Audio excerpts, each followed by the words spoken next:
Quer comprar casa sem um orçamento pesado? Passe pelo crédito. Crédito Predial Português. Quem quer casa, vai ao crédito.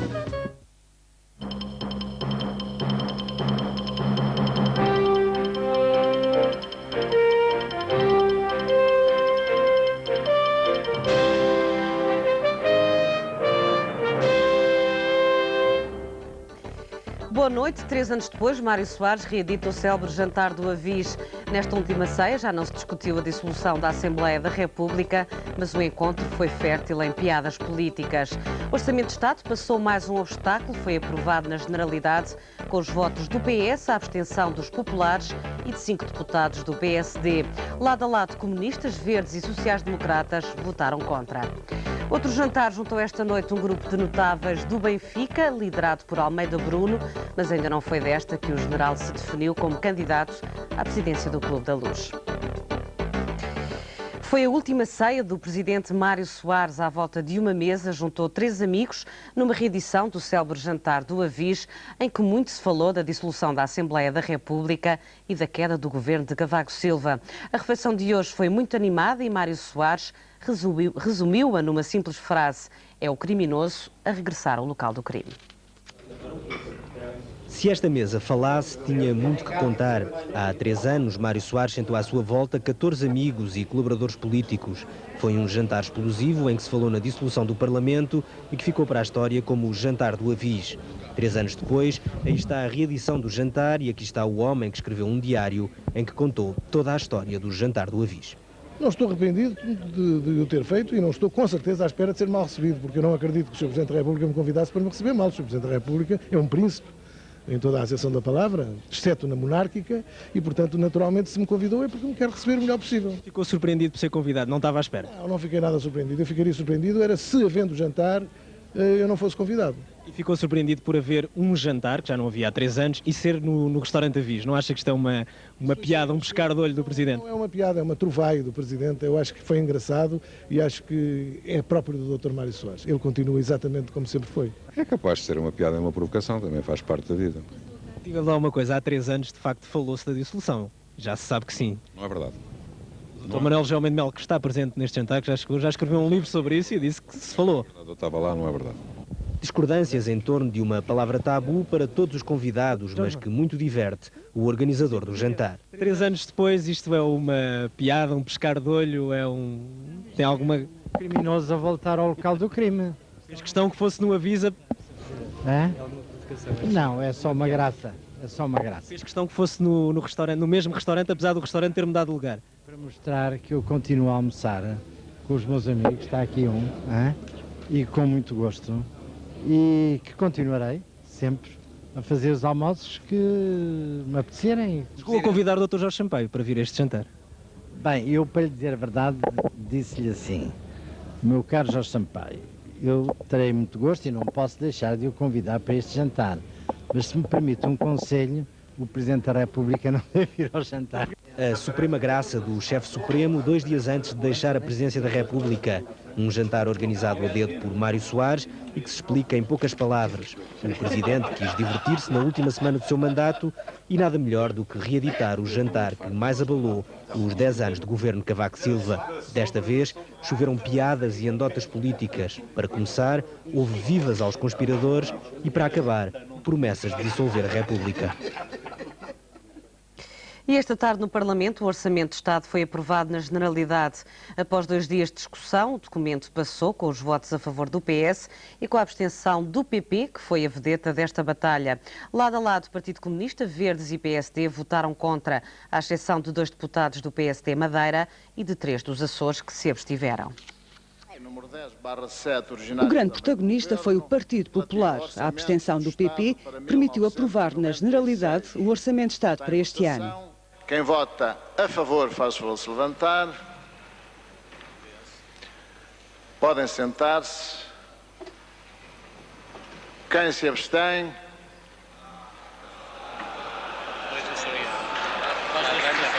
Podem sentar-se. Quem vota contra? Podem sentar-se. A proposta de lei foi aprovada com os votos favoráveis do Partido Socialista.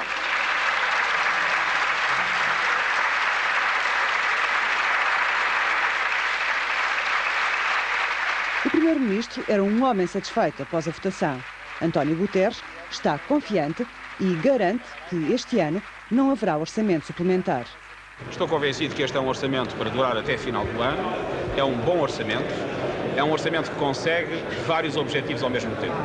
Reduzir o déficit, que é essencial para libertar fundos para o investimento privado e para dar confiança aos mercados, sem os quais o custo de crédito às empresas não baixa. Que consegue fazê-lo com consciência social, com uma grande seleção nas despesas para cortar o desperdício, mas não cortar aquilo que as pessoas precisam para viver. Depois da aprovação na Generalidade, é a vez do debate na especialidade. Começa já amanhã na Assembleia da República. Este capítulo foi encerrado sem surpresas. Os partidos cedo deram a entender a sua intenção de voto. Só o PP conseguiu fazer render a sua posição, acabando por ficar no centro do debate com as suas condições. Após a votação, os populares reclamaram para si as virtudes do orçamento, retirando o pouco protagonismo que restava ao PSD e aos comunistas. O PCP votou contra o orçamento, dizendo que é de direita. O que lamentamos é que um governo do Partido Socialista possa ter uma política global, económica e social que seja simultaneamente comungada e apoiada pela extrema-direita parlamentar, pelo CDS-PP. Depois seguiu-se a intervenção do Partido Popular, que viabilizou o documento do governo ao forçar a introdução de algumas alterações. Senhor Primeiro-Ministro, este orçamento tem coisas más e coisas boas. As más foram escolhidas por si, as boas foram pedidas por nós.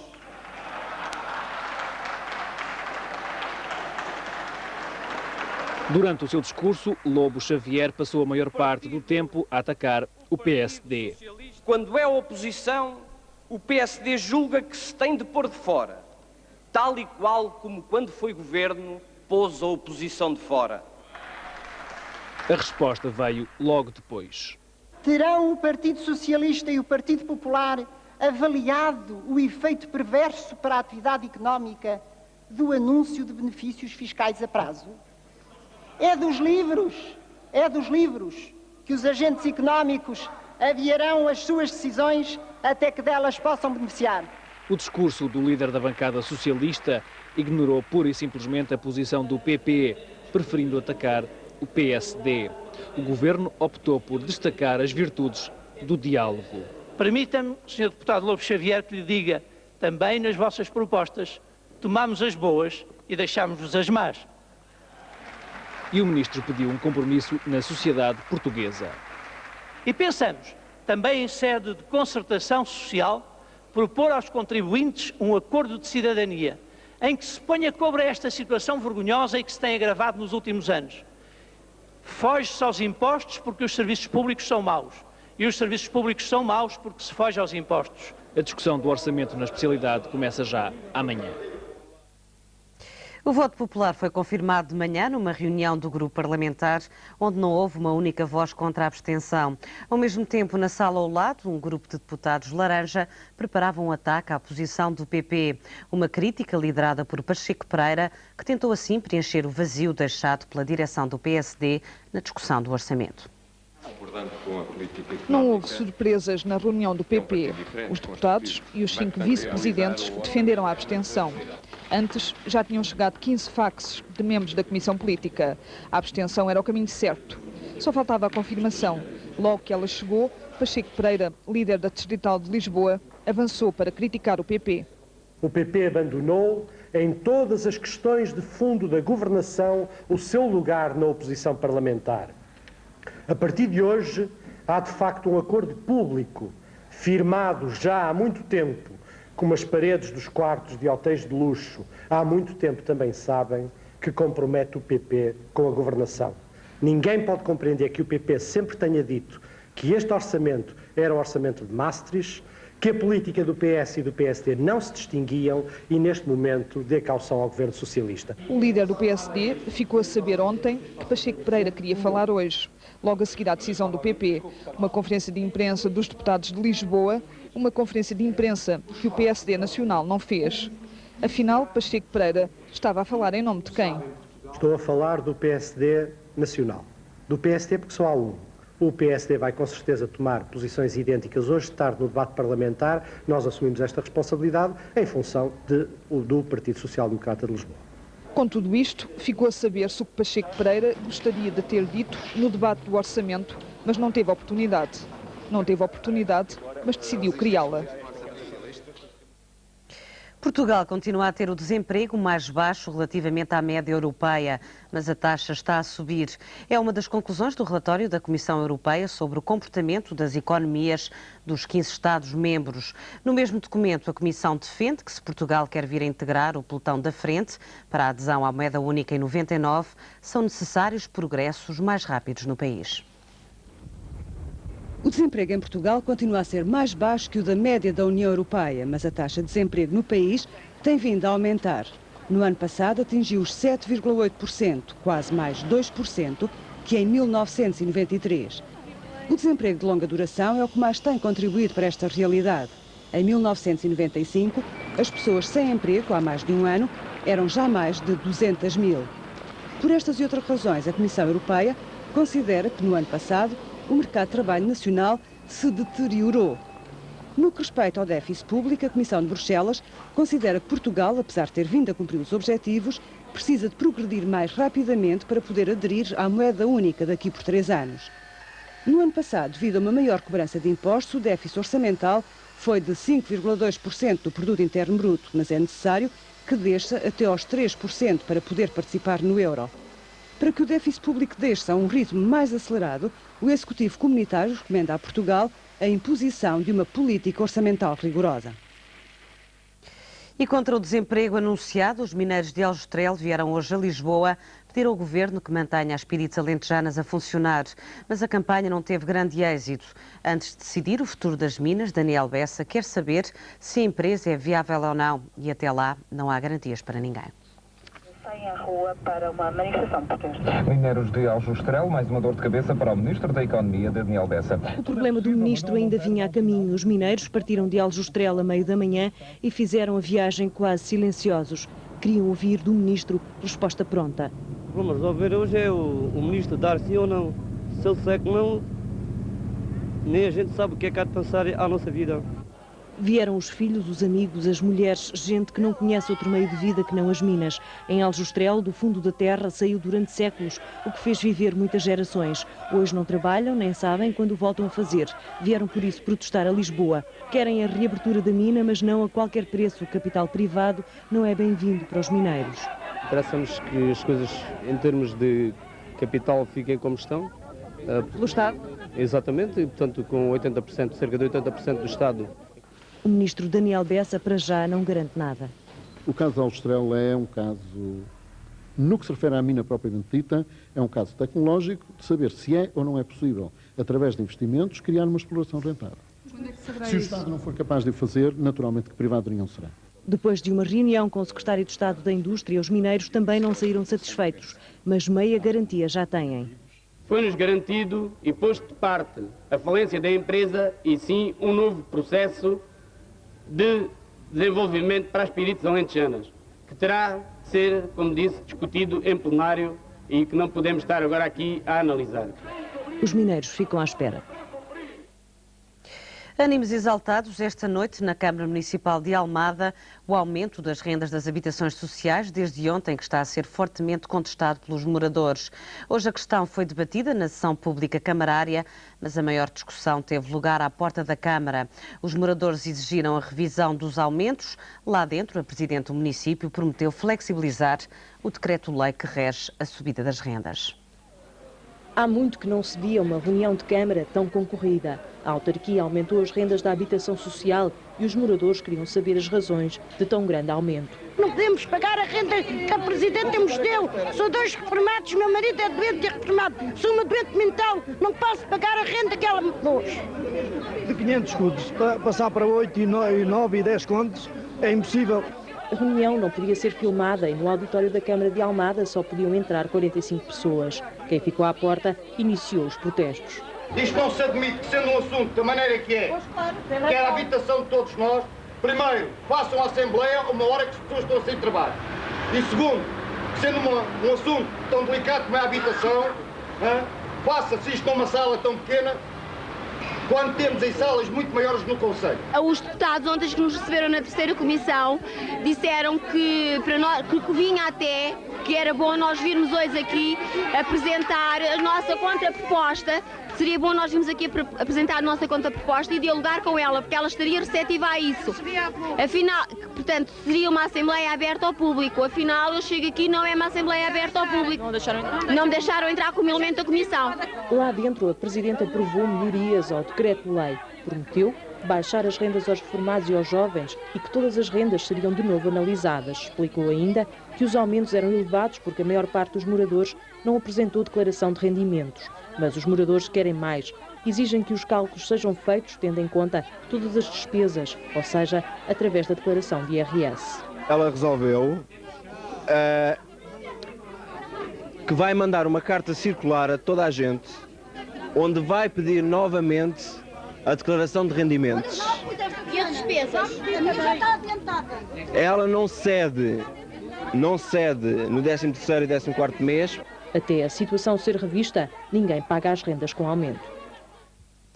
E neste dia de todos os jantares, o que se segue é o dos 75 anos do Partido Comunista Português.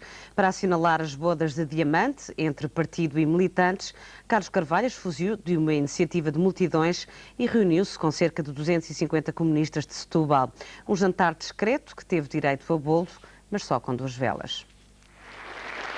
O jantar de anos longe das multidões, a 2 dias do comício comemorativo dos 75 anos do PCP, Carlos Carvalhas não quis deixar de assinalar a data de nascimento do partido, mas fê-lo com poucas pessoas, 250 ao todo e quase todas de Setúbal. Setúbal já me tinha convidado já há um mês para vir aqui a sentar e, portanto, eu venho com muito gosto. É emblemático que seja em Setúbal num dia destes? Não foi podia ter sido noutro sítio qualquer do país. Calhou ser em Setúbal, não foi por outra razão. Foi porque já estava assim no programa, portanto. Seguiu-se jantar de anos como outro qualquer, com direito a jantar, bolo, velas e parabéns.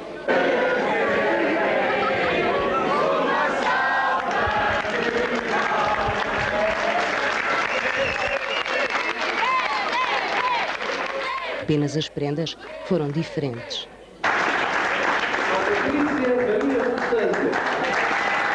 Cartão de militante para novas adesões com data do dia de fundação do partido. Significa 75 anos de uma grande luta, de um grande projeto e de um grande partido ao qual eu pertenço, tenho orgulho em pertencer.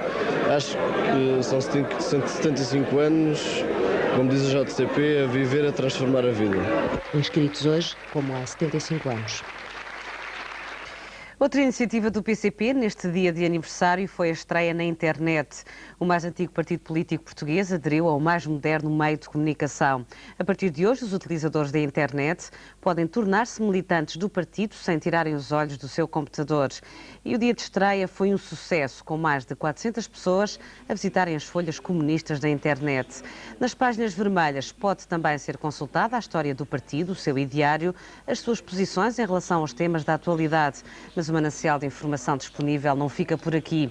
É possível ainda ler a edição eletrónica do Histórico Avante e conhecer as intervenções e iniciativas legislativas do PCP na Assembleia da República.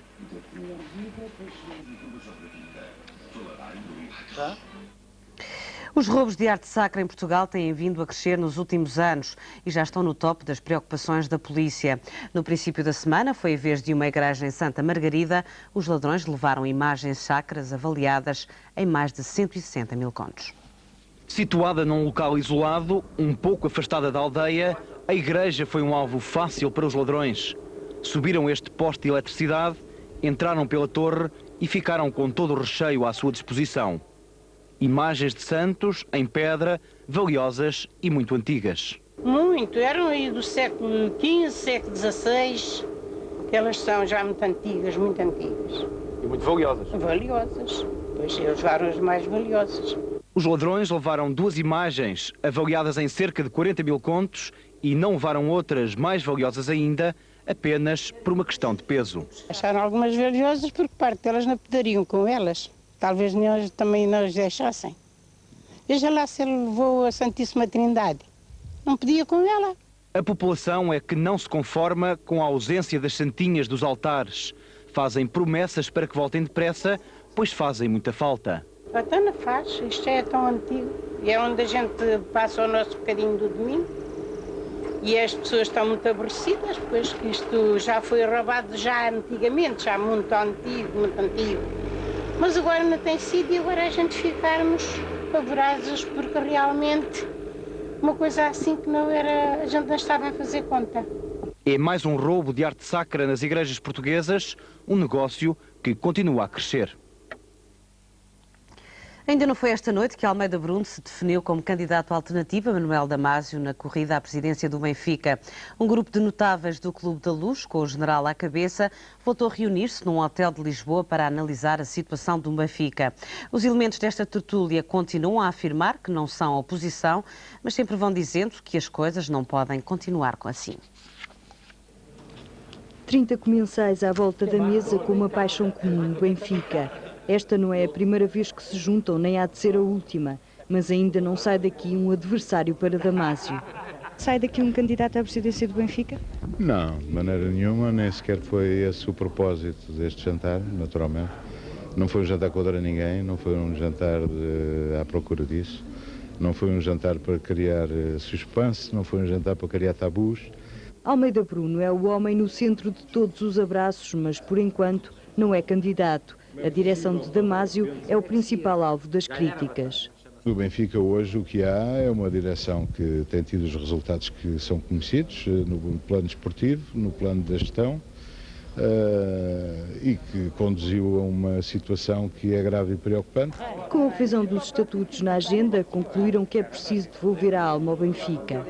É a preocupação de sair deste impasse, de se dar uma volta e de se encontrar alternativas, porque elas têm que existir. Um grupo com lugar marcado na Assembleia Geral Benfiquista da próxima segunda-feira. O Ajax foi a estrela dos quartos de final da Liga dos Campeões. A equipa holandesa foi à Alemanha vencer o Borussia de Dortmund por 2-0 e deu um passo de gigante em direção às meias finais. Nos 4 jogos disputados esta noite, os resultados foram os seguintes: Real Madrid 1, Juventus 0, Legia de Varsóvia 0, Panathinaikos 0, Borussia de Dortmund 0, Ajax 0, por último Nantes 2, Spartak de Moscovo 0. Ontem, na Taça UEFA, o Milão esteve imparável, venceu o Bordeaux por 2-0, com Roberto Baggio a marcar um livre direto espetacular. Dentro de 15 dias joga-se a segunda mão em França. O Milão de Jorge Weah, Savicevic e Roberto Baggio continua a dar cartas na Taça UEFA.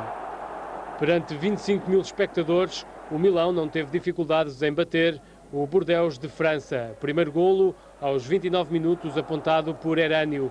A jogada começa nos pés de Simone, passa por Savicevic e Erânio, com facilidades, chuta para dentro da baliza do guarda-redes Juar. No segundo tempo, Roberto Baggio mostra porque é que é um especialista na marcação de livres diretos. Foi o segundo golo do Milão, o resultado final estava feito. Um remate para rever. A reação do Bordeaux foi tardia. Vitsga remou contra a maré, mas não foi suficiente. Aqui vai rematar ao lado da baliza do Milão. O resultado estava feito, 2-0 para o Milão, agora mais perto das meias finais da Taça UEFA.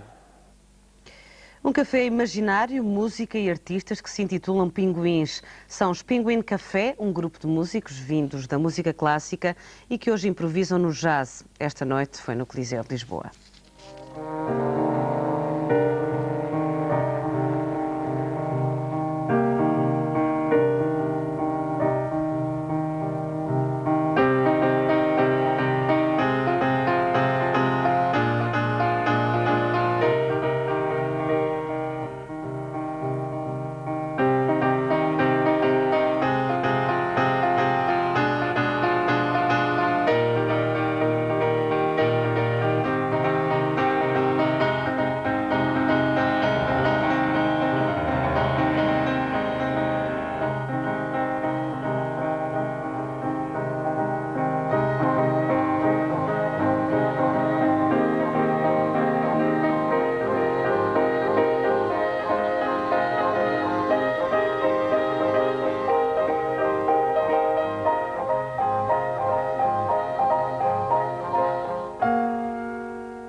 E ficou com as últimas desta quarta-feira. A informação regressa amanhã a 1 com Paulo Nogueira e a equipa do Primeiro Jornal. Tenha uma boa noite. Conto consigo amanhã.